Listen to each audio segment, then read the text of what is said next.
The February 19th, 2019 meeting of the Carlynton School District Board of Directors is called to order. Marcia, any interest in pledging? I would love to, thank you.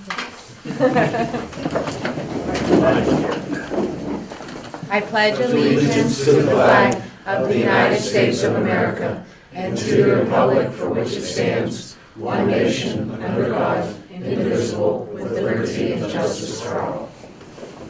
Will the secretary please call the roll? Director Honchar. Here. Director Frank. Here. Director Apple. Here. Director Russo. Here. Director O'Brien. Here. Director Mendoza. Here. Director Zaletsky. She's not able to be here tonight. Director Simsek. Here. Director Schleifer. Here. There's a time at the beginning of each meeting where we allow the public to comment on anything on our agenda for tonight. Does anyone here have questions about the agenda they'd like to raise? Seeing no questions, we'll move on. Dr. DePieri, I see we have a special presentation. We do, and Mr. Jeswick, would you introduce our auditor to make his brief report? Yes, Steve Neinberg is here from Zach's Council, and he's going to kind of give us an overview of this year's 2017-18 audit. Good evening, everyone. Welcome back. Thank you. I don't know if you have audit reports in front of you. If you do, I'll sort of refer to a few page numbers as I go through it briefly. The first thing when you get into our audit report, well, first of all, this is for 17-18 school year, year ending June 30th, 2018. The first thing is our opinion letter on page 1 to 3. Basically, I just want to say it's an unqualified opinion, which is the highest level of opinion we can provide. That's what we contribute to this audit report. It's also known as a clean opinion. I'm going to point out a few exhibits. I'm going to mainly focus on the ones that you guys budget upon. I'm not going to focus on 1, 2, 4, 6, which is the ones that your creditors look at because it includes all your long-term debt and fixed assets. So I want to focus on your governmental funds, which begins on page 17. This is the balance sheet for your governmental funds. We have 2 funds here at the district that are governmental. The first one is the general fund. You see the total assets at the end of the year were $8.7 million. While you had total liabilities and deferred inflows of resources of a little over $6 million, which resulted in your fund balance of $2.7 million. The other fund you have here at the district is the Capital Projects Fund, which is new this year. At the end of the year, you had total assets of $3.4 million, and you also have the fund balance of $3.4 million. What I want to point out there, too, you see a big number on there of the assets is $2.9 million for the prepays. We'll discuss that in a moment. If you flip 2 pages forward to Exhibit 5, that's the revenues and expenditures for these same 2 funds. The general fund, your main operating fund, you can see you had $122,000 revenues exceeding the expenditures for the year, which took your beginning fund balance of $2,599,000 to $2,721,000 at the end of the year, which ties to the previous exhibit balance sheet we just mentioned. And then you see your capital projects funds. What happened during the year was you issued bonds in the amount of $4.59 million, and that's for your train project here at the school district. You had interest earnings of $648 during the year, and you see your expenditures. You had $173,000, those were the closing costs of the bonds, and then there was $982,000 approximately of expenditures. That's about 25% of the project. You did pay upfront for the project, but only 25% was completed June 30th. That's why 25% of the expenditures here, and you saw in the previous, the prepays was $2.9 million. That's the other 75% for that project. So those are the governmental funds. Another fund type here at the school district is the proprietary funds. That's on page 22, and that's your food service fund here at the district. Page 22 shows you that the total net position for the year was a negative $103,000. If you look 1 page forward, on page 23, Exhibit 8 shows the revenues and expenditures for that same fund. For the year, the change in your net position was a negative $57,000. So you had a loss for the year of $57,000 in the food service, which got you from your beginning value of $46,000 negative to the ending value of $103,000. The final fund type here at the district is actually on Exhibit 10, which is 3 pages forward on page 26. This is your student activity funds. They're fiduciary funds, and you see at year end you had $78,837 in those funds. Just a couple quick footnotes I want to draw to your attention. Like I said, you had a bond issue this year, So it's been a number of years since Carlynton had long-term debt, general obligation bonds. On page 39, there's a footnote, footnote 6, that describes that.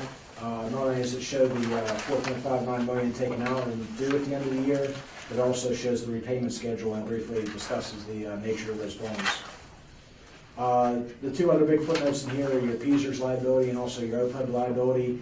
Those are long-term liabilities required to be on Exhibit 1 and 2, which is under some of the latest GASBs, and that's the basis that those first couple exhibits are on.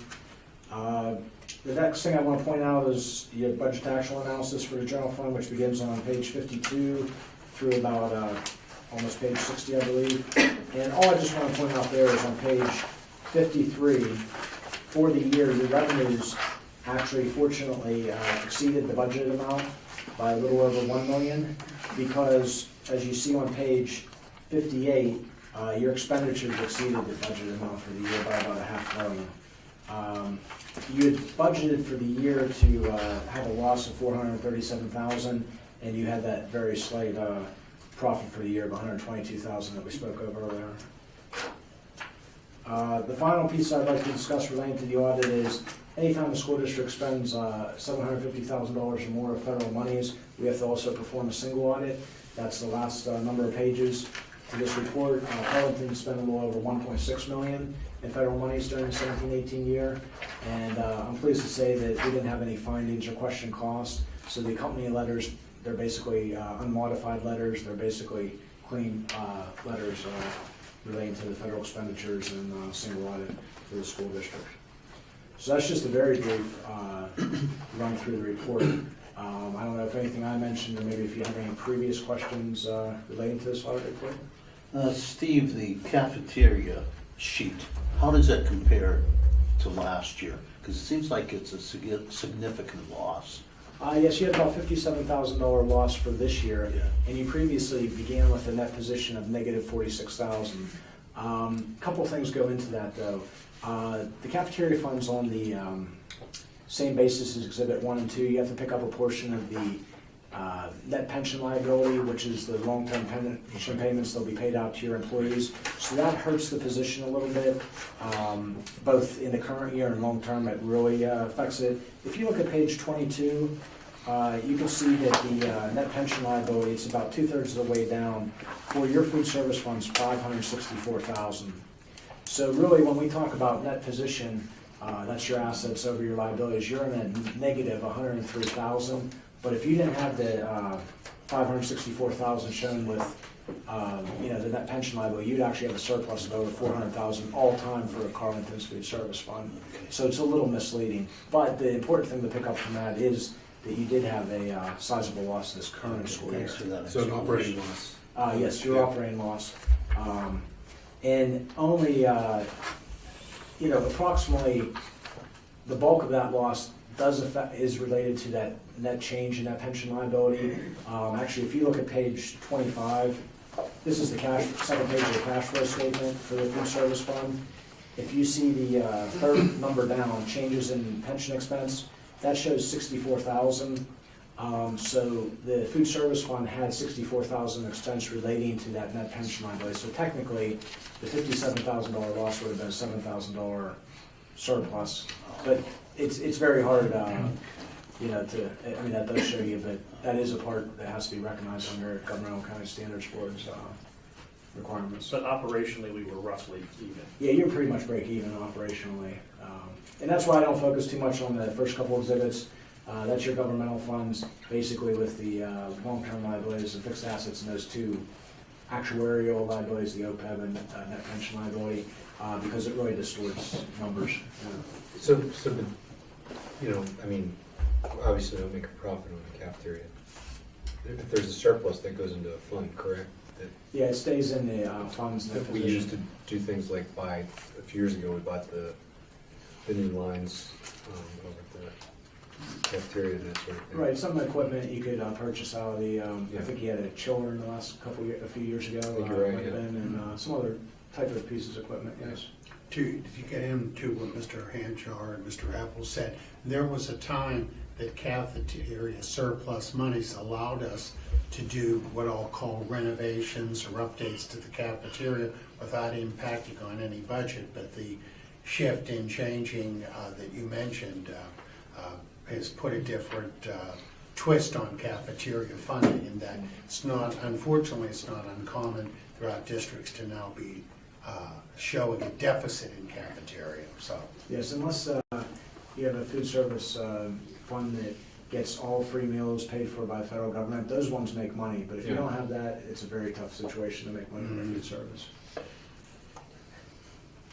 So this is acceptable, as it is with other schools? Yeah, I mean, you're practically break even before you factor in that pension liability. There's a lot of schools that lose money before that pension liability. So you're treading water, you could say, in your food service fund.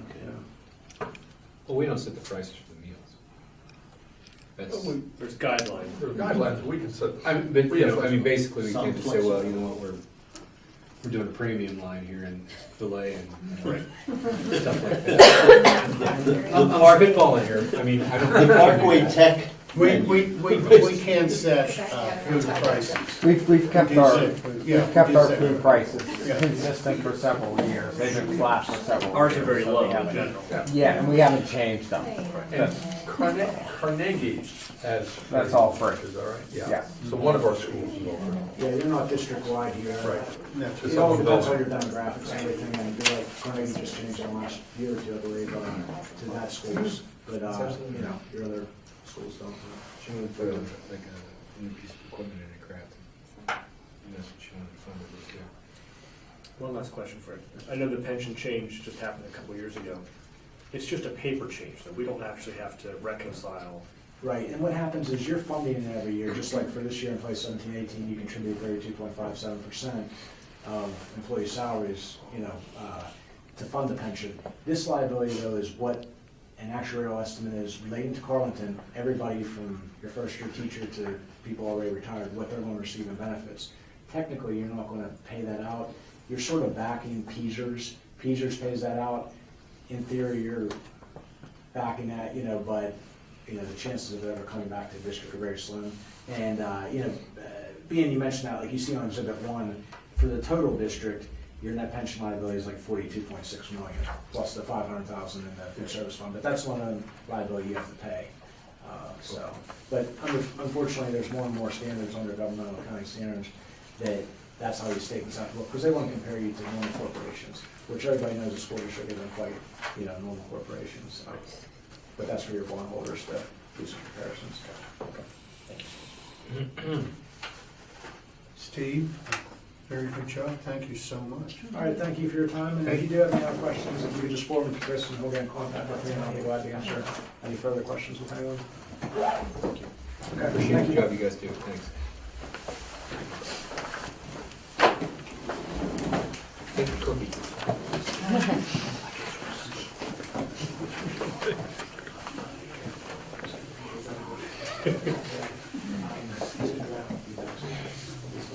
I thought you called. Oh, I thought you were asking for a big cookie. Oh, I said that. Oh, I thought you wanted one. David, what's your- No, I'm good. I'm all the way around.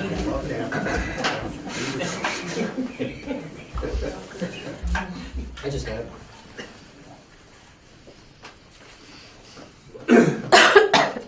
Everybody good? Moving on, I'll entertain a motion to approve minutes, several sets of minutes. Number one, the minutes of the January 15th, 2019 regular voting meeting. Number two, the minutes of the February 12th, 2019 Finance Committee meeting. And number three, the minutes of the February 12th, 2019 voting meeting. I have a motion for those three items. So moved. Moved, on second? Second. Moved and second, any discussion? If not, we'll vote. All those in favor say aye. Aye. Opposed, nay. I abstain because I was not here in January. For the first For the three January. meetings of the January meeting. Thank you, noted, and motion passed. Reports, I'll report that we had an executive session prior to this meeting where we discussed personnel issues, negotiations, litigation, and student matters. Dr. Imperio, your reports. Well, Thank you, Mr. President. I'm going to defer the superintendent's report because I have asked both the elementary principals to make a very brief report.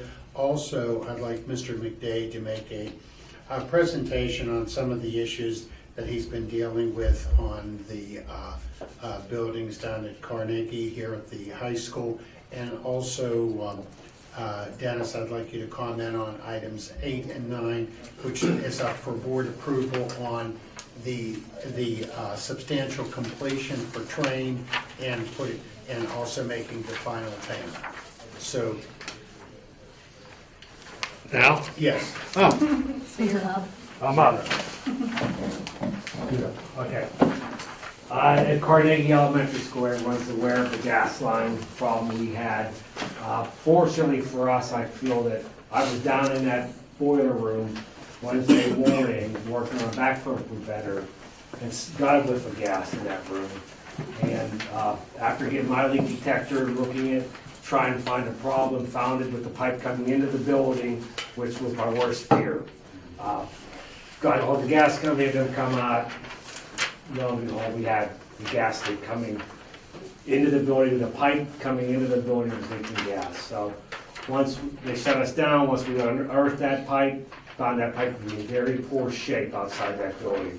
It comes out underneath the loading dock area of the auditorium, makes a right towards Franklin Avenue.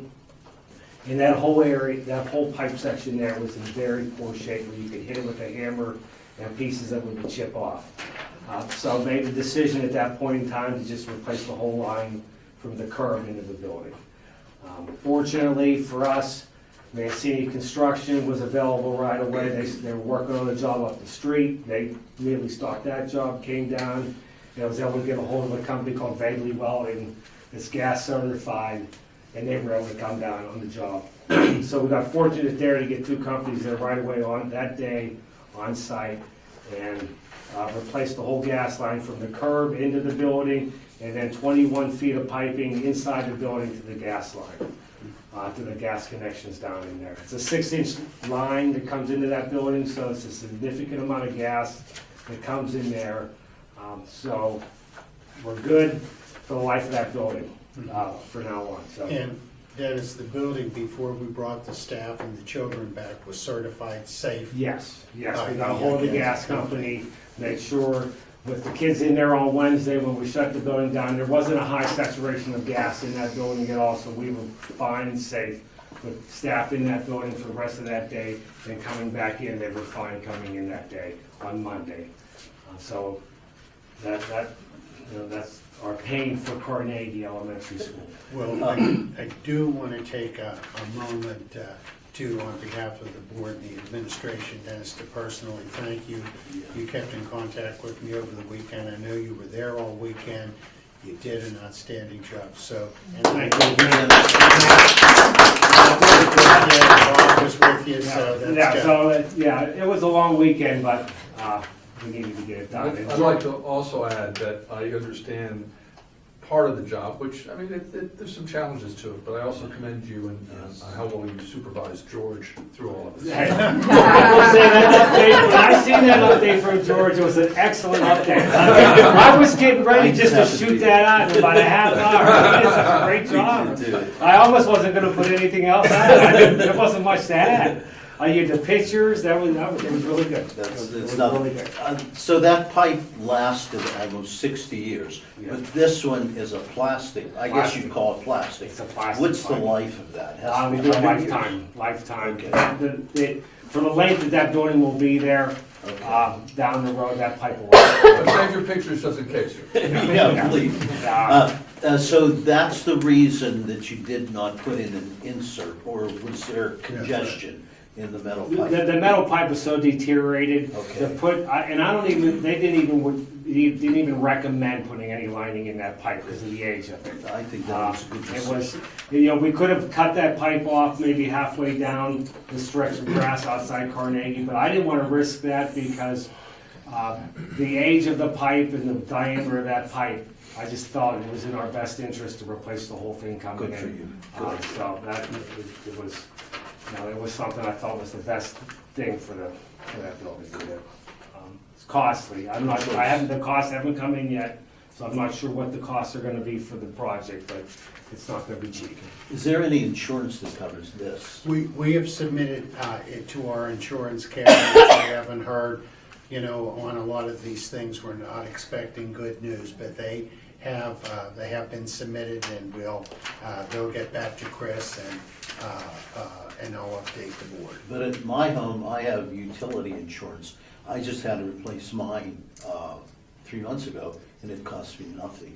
Is it possible that we could get insurance for the other utility lines? We've been looking into that and seeing if that's available on the commercial end, and we'll get back to the board on that, because that's what I had a similar issue in my house with water, and the fact that I had that monthly fee turned out to be a real good thing. So that's a good point, Yeah, Joe. we are looking into that, to see if we can get it for a commercial building. So when you think of Carnegie, then Crafton has to be ancient. Crafton, I'm not sure, yes, I'm sure the age of Crafton's pipe is. Okay. Well, Move closer so we can see. So, That's the case. let's one thing at a time, all right? We've had some bad luck. One Yeah, I catastrophe mean, at a time. but there are no issues Right. at Crafton or any other buildings Yeah, with gas. we're here, so everything's good, everything's good, so,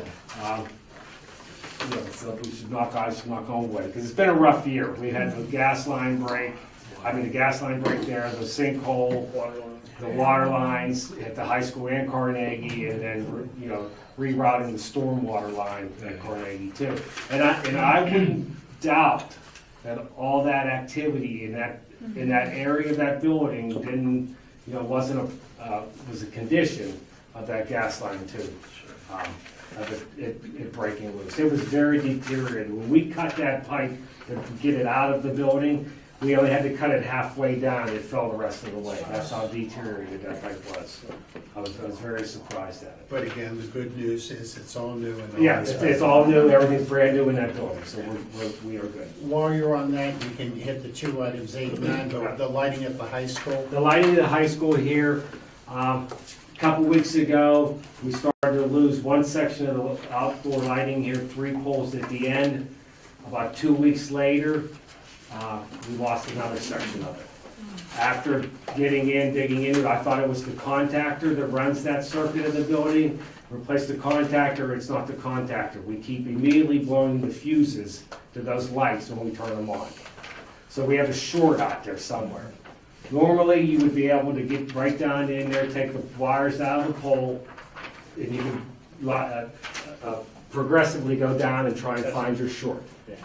Unfortunately, they put new poles in this building, 10, 15 years ago. You cannot get down where the access panel is for the pole, the wires sit like 8 inches down. I cannot get to those wires. Then take them apart and find where the short is on what section of the line it is. Another problem is the lines in this building are directly wired under the ground. They run through no conduit. When they built this building, they direct buried the wires. So that's another issue. So Wellington Electric, who did our electrical panels, our electrical updating here, has a piece of equipment that they can connect to the wire and try and detect where this break is and where the short is. They're gonna try and come up by the end of this week. We're not sure when, it's weather dependent. But it will be within probably the next 2 weeks. I get them out here, they'll hook their equipment up and try and detect where this short is. I think it's the cheapest way for us to do it, other than lifting every pole off on that section and trying to find the short. So I was hoping that it was just the fuses, it wasn't the fuses, and I was hoping it was the contactor, it's not the contactor. And normally, like I said, you'd be able to get in there and take those wires apart and systematically go down and find it, but I can't get to the wires. I called John Recchio and he thought they may have fell, but we tried to pull those wires up out of every pole and you cannot get to them. They work down in there, they're 8 inches down in there at least, and I can't get to them. Can't even see where they come. I can't even see, and I gotta take them apart, they're thick wires, I gotta take them apart to get, I can't get to them, unfortunately. So, like I said, but then I'm hoping within the next 2 weeks, weather pending, that I can get in with their equipment and find out where this is. We're gonna try to pinpoint it, then we can dig it up, and we're hoping we can put a junction box in underground to repair. So that's what's going on with our outside lighting. Good news is we have the building lights. Right, our wall Shine. packs, we have significant lighting around this building where it's not dark. The roadway's a little dark coming around, but the building, the new LED lighting is lighting up the building. Good, I mean, it does a pretty good job for the lighting around the building. So, that's the lighting issue that we have here. Now, the train part. Yeah, the I'll get- substantial completion. The substantial completion, we're done with the train project, basically. There's only one outstanding item that we have here that was on the original part of the project. It was the boss controls, the controls that automatically control the water fountains and any vending machines we have. The delay on that issue has been on our end. Joe couldn't get them, the Wi-Fi connections up to them in a timely manner. We finally have that information to them.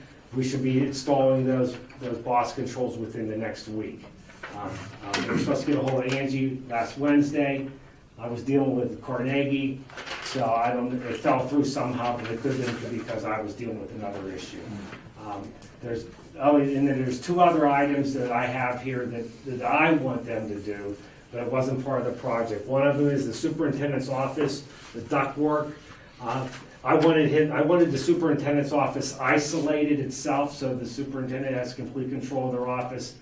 When they ran the ductwork to it, they put two offices together on that VAV box in the ceiling. I want that separated. I want the superintendent to have control of his or her office without another office involved in it. So Trey said they'll do that for me, but it's something I want completed, not something that was part of the project. And then the coils in two of the rooftop units, the auditorium and in the shop area, which is the old library, has coils up in the ductwork they were installed in 1995. So my CFM, the airflow I get to those coils is fine. Coming past it, it's not that great. It's not where I want it to be. It heats and cools the area, but I want a little bit more air out of that. So Train has agreed to help us out with that. They're gonna clean the coil, they're gonna take the coil out in the shop area and completely clean it. And the auditorium one, I'm gonna take care of. I'm gonna get in there and clean it out. So that's the only three items that we have left on the project. Like I said, the boss controls are our fault, and the other two are ones that I want completed. And Train has agreed to help me with that. So the job is, at the point where it's substantially completed. I think it's, fair for us to sign off on it. Our warranty will start March 1st, 2019. With all the Train equipment, it's 5 years, parts and labor, so we don't have to pay for any parts or labor on the equipment. And for the pull pack unit and the boilers, it's a year warranty on parts and labor on that. So Dennis, just to bring it full circle, it is, or you're recommending that we're in good stead for the board to pass this substantial completion Yes. and to make that And to final make that final payment. payment. And there is still some monies We're withdrawn. gonna withhold $10,000 from it, just to make sure that everything, those items that I want to gets completed. Is there a final completion then, once everything's done? Yeah, well, there'll be a final completion, but I think the substantial completion that we sign off is authorizes for the final payment to them. And you're happy with everything? I'm happy with everything they've done. They've done added work for us that wasn't part of the project, but, when they pitched us, just no change orders. We got all new insulation on our outside ductwork, all new ductwork on 7 and 8 that wasn't part of the project. Air handler 10, they redid air handler 10 for us and piped it different areas. They really did a lot of work for us that would have cost. We've all been through the change order process. There would have been added cost to us. And they're Johnny on the spot. I have a problem, I call them, they're here. So I think I'm very happy with the project. Dennis, I understood that this project, part of the pitch to us, that it was going to help save utility costs. Correct. And am I correct, is there there's a guarantee that they basically provided that would be guaranteed to save at least a certain amount. How do we measure, how is that done, and who does it to see if in fact we're saving? For the first year, we'll monitor that some. That will start March 1st for us, the measurement and verification. They'll measure and verify it on their end too. What are they measuring? They're measuring Kilowatt usage? our kilowatt usage, our gas usage, our water usage, Okay. everything that they said would save during the process. And so during their measurement and verification, we'll watch our utility bills too and see and compare them together. Now, there's parameters that we have to maintain. I can't have the boilers run 24/7, Right. there's schedules that I set up. It's same with the air conditioning, so there's parameters that we have to follow some of their guidelines. And if we follow their parameters and we don't meet their savings, then they're responsible to pay us. And the savings is this correct, that the savings is on what is used? In other words, if had been using 1 million kilowatt hours and we're supposed to save 10%, then we can expect to use only 900,000 or less, and not measured by what we're paying for the electricity, because Correct, in case the volume, in case the price. price goes up, exactly. So it's based on Price on the usage. what's actually being used. Okay. Okay.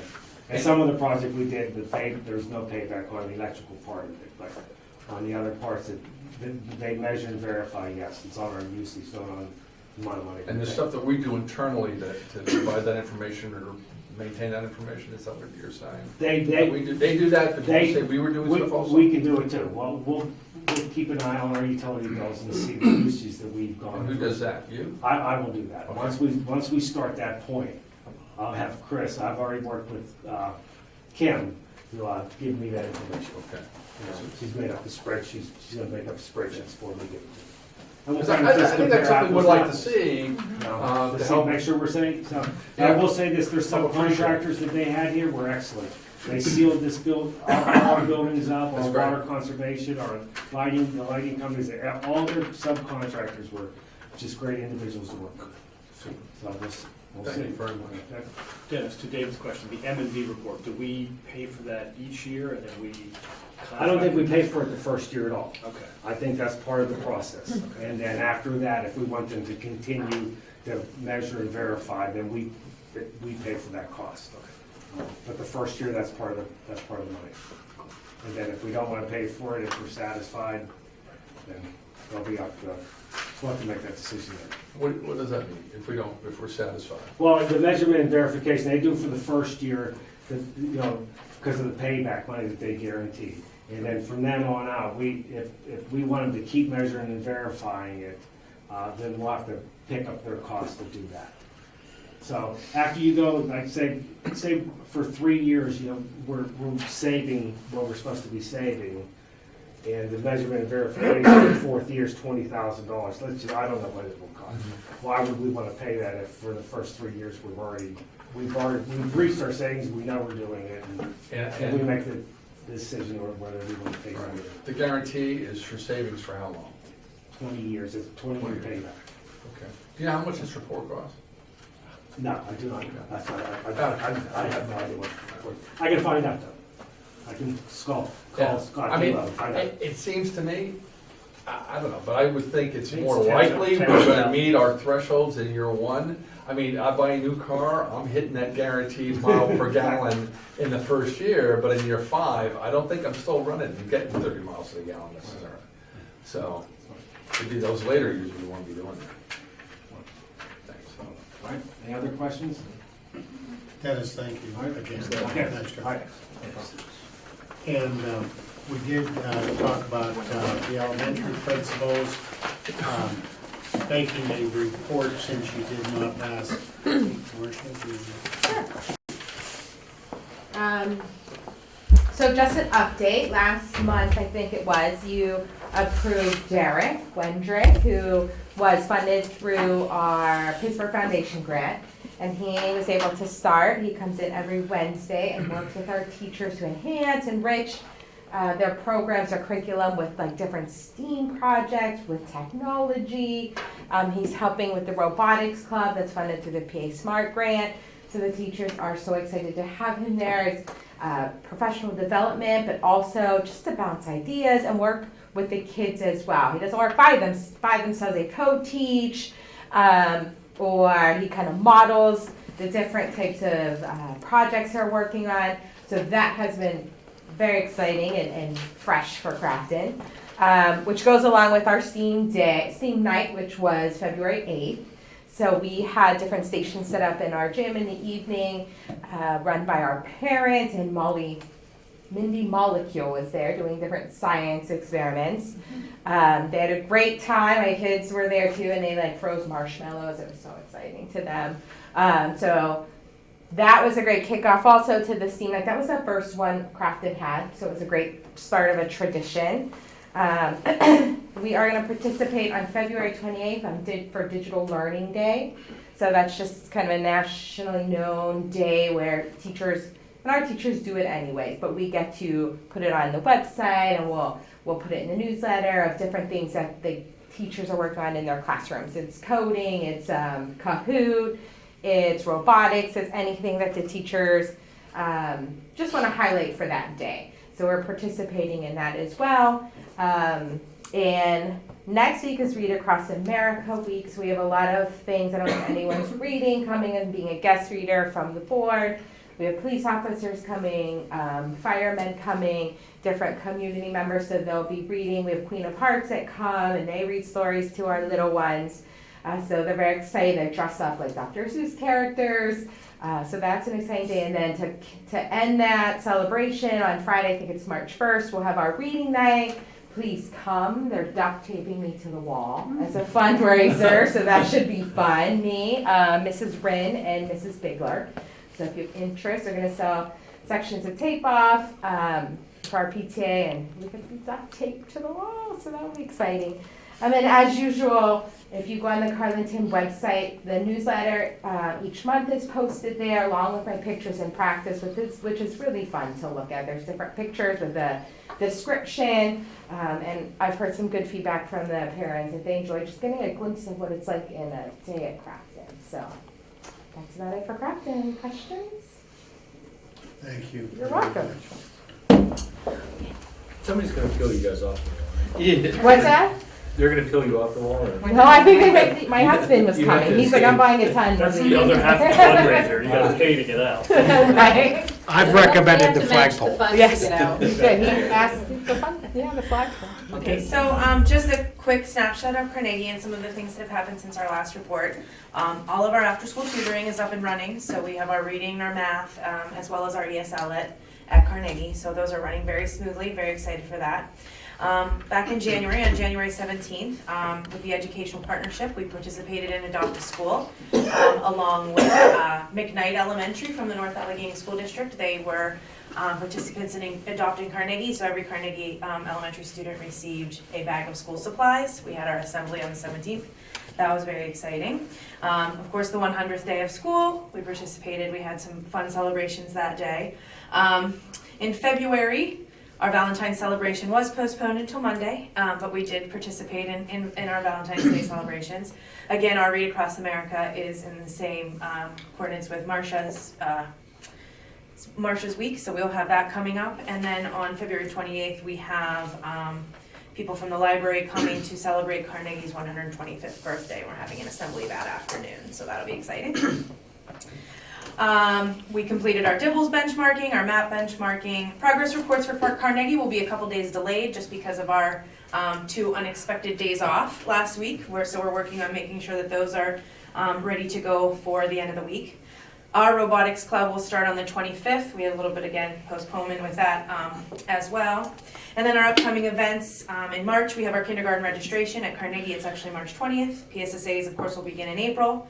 And then the biggest part of my report is Monday. We had a fantastic bring back from our 2 days off. Everything ran very smoothly. The building, you would have never known that there was ever an issue. And of course, that is to the efforts of Dennis and his team. It was clean, it was warm. The kids would have never known that there was anything wrong if we weren't off for 2 days. So on my end, he did a fantastic job of making my job very easy. So I thank him myself. So Marcia, on March 1st, will you be duct taped to the wall? I will not. Why not? That scares the bejesus out of me, so I'll do something else. We're talking about a duct tape for the spring, Okay. but I don't know about duct tape for the winter. Okay. And will the school have a Heritage Day this year? Yeah, yes, Good. we are working on that, yes. Any other questions? Thank you. Thank you both for those very concise but informative reports. So that concludes Superintendent President's. Gotcha. All right. Committee reports for this month. Director Apple, anything you want to share on Parkway? Of course, all sorts of good stuff always happening in the Parkway. On the 15th, they had the Career Exploration Day. I know that Carlynton sent students out there. My son was amongst them. I think yours were as well. And they got to see what was going on. They each could pick 2 of the different career programs that they had, and they got to eat something at the cafeteria, prepare and eat something underneath the guidance of a student. And I think it was a nice positive occasion for the kids to see what goes on out there, especially given that we're going to be starting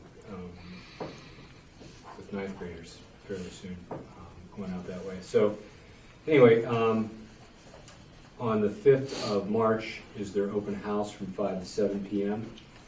It's really worth seeing if you've never been out there. And then in terms of the achievements out there, Skills USA is their big competition, which all the various career and technical centers in the area get together and have a competition. And Parkway did well.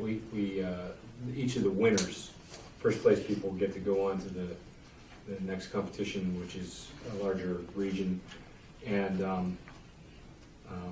but we had a student, Evan Yaros, who took 3rd in information technology. He was honored. Doesn't get to go on, but still, that speaks well for what our kids are able to do out there. And finally, the second quarter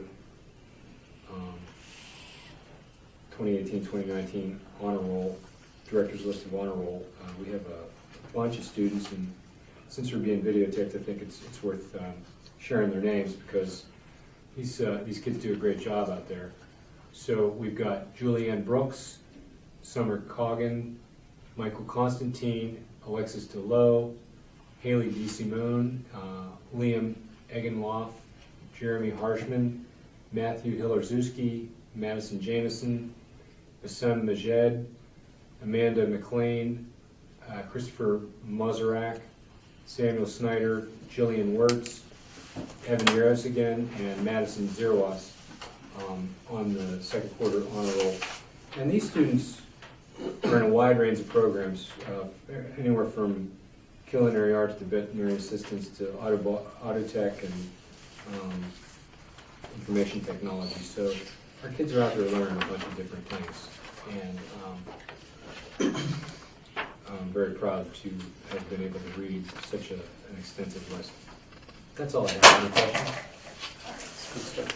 Their photos on the website. The director's list, photos are on the website. Oh, they are? Thank you. Fantastic. Anastasia sent me a photo of all of them. Oh, good. I'm glad to hear that. Thank you. Yeah, they should definitely be honored, and it encourages other kids to think about that. Any questions for Jim? Director Hanshar, any updates for us? I was out in the country for the Pathfinder meeting that Christine I represented. was there. I have notes. Yes, we talked about the roof a bit. They reviewed the agreement between Pathfinder School and roof contractor. The contractor is David Maines, but the Garland is the project manager, so there was wanted to make that distinctive. The scheduling for the roof project was determined in order for billing to occur in the next budget cycle, so they did talk about that. The group had some concerns about the language in the contract because there weren't any parent safeguards in place in terms of purchasing the deck, like if they needed to buy extra decking. So they were talking about, should we put a limit in, there wasn't any wording in there about, so should we say, well, we'll only spend like 10,000 extra on that if it comes up. So they wanted to talk about that more, that'll probably come up at your next meeting, because they didn't settle on that. Documentation had been submitted for the 2017-18 audit preparation, and then also there was the lead testing issue, and they talked about, if they were going to explore that a little bit further. So, that's all. Thank you. Hi, George, who is the principal at Pathfinder? The principal is Nick Fratto. His father was a principal at Carnegie High School, and he was superintendent here. And his father's still healthy and doing well. Any other questions for George or Chris? Director Frank, anything on chest? I do. We attended, Dr. DiMperio and I attended the last meeting on, I think it was January 17th, and there was a legal presentation on, fairly extensive legal presentation on Title IX. I think the key takeaway was really just the importance for the district, if there's ever a complaint, to investigate it as quickly as possible, and in a kind of in a fair and balanced manner. And then also for leadership to understand that, especially when you're talking about kids, their complaints aren't always particularly overt or clearly communicated. So you just have to be cognizant that, they could be, maybe there's a buzzword or something like that that you hear, and express an interest in kind of looking into it a little bit. Like, say a kid says someone's creepy.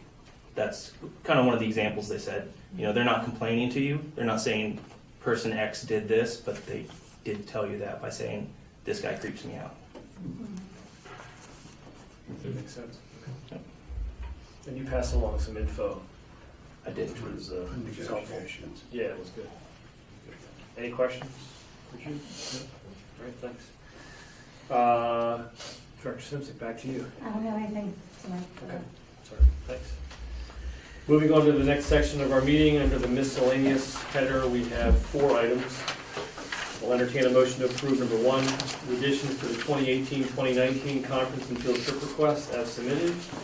Number 2, the proposed 2019-2020 school year calendar, option C, as presented. Number 3, the donating, selling, and subsequent removal and/or discarding of old junior, senior high school library paperback books No action on 4. identified as outdated or damaged. And then I'm reminded that the 4th item is going to be removed, so we don't have 4 items, just 3 items.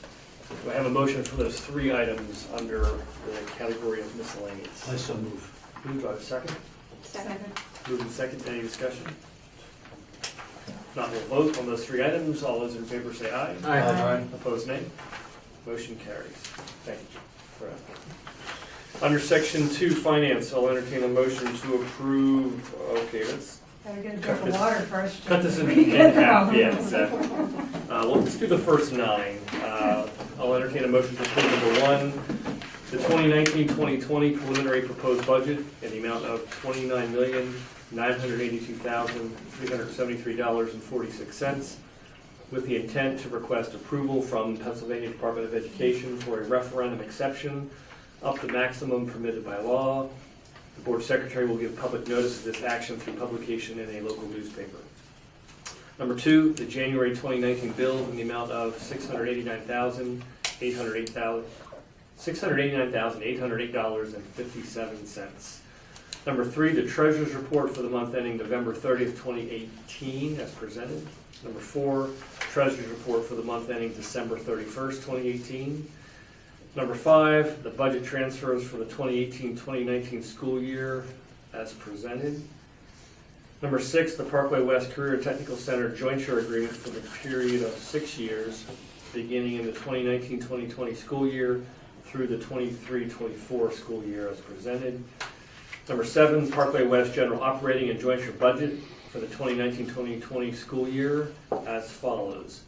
The Parkway West general operating budget in the amount of $6,691,838, and the Parkway West jointure budget in the amount of $707,687.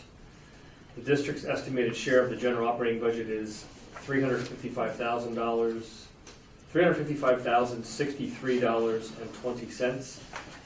And the district's estimated share of the jointure budget is $25,929.87.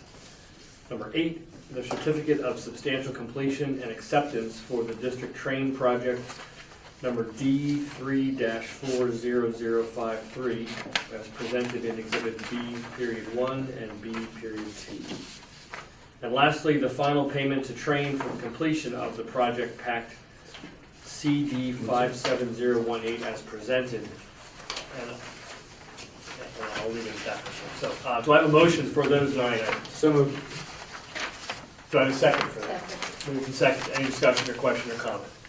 I'd just like to make a comment regarding number 1, the preliminary budget. I want to thank Chris and Dr. Mercurio and the administration for the hard work they've done thus far. Of course, this budget does have a sizable deficit. We know that's going to drop a good bit already, but I think that we've all talked about the need to really tighten as best we can because of the deficit's that's been going on. So I know Chris and Joe will keep up their good work and get that deficit number down even more. So what we're approving here is preliminary. It's not what we're going to actually be doing in the final. None of us expects that, and look forward to seeing the final budget. Thank you. And we were working on that today, David, and we'll be working on it tomorrow and Friday as well. Thanks, John. Any other comments or questions? I'll just have a clarification, Dennis, on number 9, the final payment to train for the completion project, minus a holdback that you have planned, correct? Any other comments or questions? If not, we'll vote. All those in favor say aye. Aye. Opposed, nay. Motion carries. Thank you. We'll entertain a motion to approve items 10 through 18 under finance. Number 10, the agreement between the district and UGI Energy Services for the supply of natural gas for the period beginning September 2019 through August 2022. Number 11, the contract renewal with Pediatric Therapy Specialists, Inc. for occupational therapy and physical therapy beginning July 1, 2019 through June 30th, 2021. A letter of agreement between the district and the health partnership between UPMC Children's Hospital of Pittsburgh, Ronald McDonald Care Mobile for on-site health services as presented. Number 13, the audit review for year ending June 30th, 2018 as presented by Hozak Speck, Nitzel, and Wood LLP. Number 14, the athletic fund report for the month ending December 31st, 2018 with an ending balance of $12,841.75. Number 15, the activities fund report for the month ending December 31st, 2018 with an ending balance of $74,978.62. Number 16, the athletic fund report for the month ending January 31st, 2019 with an ending balance of $13,856.43.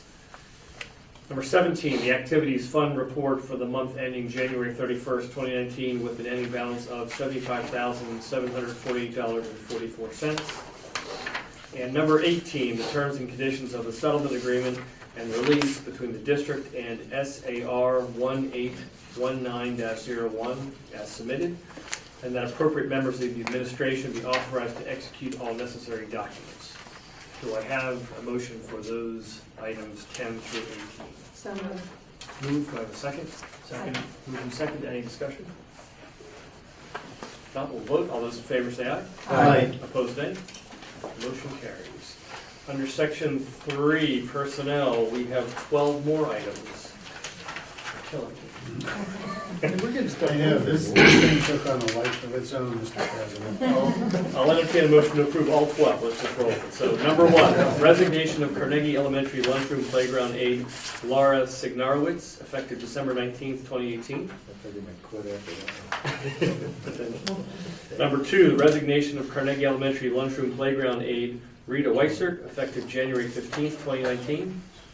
Number 3, the addition to the 2018-2019 curriculum supplemental list as presented. Number 4, the following individuals to facilitate the elementary after-school robotics club for 1 hour at a minimum of 35 hours for a stipend of $1,000 funded by a PA Smart grant. Lauren Bachman and Wendy Steiner for Carnegie Elementary, and Andrea Ficarelli and Maria Wisser at Crafton Elementary. Number 5, Brittany Nacero and Pamela Stone to facilitate a girls' STEM after-school club at the junior senior high school for 1 hour at a minimum of 35 hours for a stipend of $1,000 funded by PA Smart Grant. Number 6, Pamela Stone to provide homebound instruction for a high school special education student for 5 hours per week at a stipend of $40 per hour. Number 7, Brian Harowitz, Andrea Harity, and Pamela Stone to facilitate the academic summer program in the subjects of reading, writing, and math, respectively, beginning June 10th through July 3rd, 2019, from 8 a.m. to 12 p.m. at the teacher's per diem rate. Number 8, Michael Cozy and Tony Lynn Jackson to facilitate the mathematics and English language arts portions of the SAT prep course to be held for 10 consecutive Saturdays beginning February 16th, 2019, for 2 hours per session. Teachers will be compensated at the per diem rate and will be allowed 2 additional hours for class preparation. Number 9, Ricky Laird to the position of cafeteria van driver, a class 4 position for 4 hours per day under the terms of the SCA collective bargaining unit agreement. Number 10, Mary Beth Straka to the temporary position of junior senior high school secretary for a 2-week period beginning February 25th, 2019, under the terms of the SCA collective bargaining unit agreement. Number 11, Richard Piccinini? Yeah. Piccinini, I apologize, Richard. Richard Piccinini to the supplemental athletic position of varsity head football coach for the 2019-2020 school year, pending clearances. And number 12, the early retirement incentive letter to be mailed to members of the Carlynton Federation of Teachers as presented. Do I have a motion for those 12 items under personnel? So moved. Moved by a second. Second. Moved and seconded. Any discussion? If not, we'll vote. All those in favor say aye. Aye. Opposed, nay. Motion carries. Under section 4, policy, entertain a motion to approve the 3 items. Number 1, adopt and approve the second and final reading of policy number 246, school wellness, with administrative revisions as presented per the full PSB policy review. Number 2, the first reading of policies 800 through 808 as presented per the full PSBA policy review. And number 3, the authorization of board members and/or qualified hearing examiner to serve as a duly authorized standing committee of the board or a qualified Hearing examiner. Let's start number 3 again, I apologize. Number 3, the authorization of board members and/or a qualified hearing examiner to serve as a duly authorized standing committee of the board or a qualified hearing examiner appointed by the board to act in a representative capacity for the board during a suspension, expulsion of a student, recognizing that the entire board must affirm or reject their recommendation at a public meeting in compliance with policy number 233, suspensions and expulsions. Sorry about that. Do I have a motion for those 3 items? So moved. Moved, do I have a second? Second. Moved and seconded, any discussion? If not, we'll vote. All those in favor say aye. Aye. Opposed, nay. Motion carries. Old business. Anybody have any old business they would like to raise? No, new business. Anyone have any new business they would like to raise? Joe, I thought at the end of the executive session, there was supposed to be something brought up as new business. Yes, It's coming. I'm Oh, pulling it's it right coming. here. I just passed it over. Thank you, Okay. Mr. Hornshaw. I almost forgot, so that was a good reminder. Thank you so much. Any other questions? If not, we'll jump in. I'll entertain a motion to approve the last chance agreement between the district and employee number SCA 1920-01 as presented. It's personnel item number 0219-13. Do I have a motion for that item? So moved. Moved, do I have a second? Second. Second, any discussion? If not, we'll vote. All those in favor say aye. Aye. Opposed, nay. All right, motion carries. Any other new business? We have coffee. Any open forum items from our extensive audience this evening? No? Any board? Yeah, I'll check. Any board members, any open forum items? If not, I'll entertain a motion to adjourn. So moved. Do I have a second? Second. All those in favor say aye. Aye. Opposed, nay? We are adjourned. Second, yeah.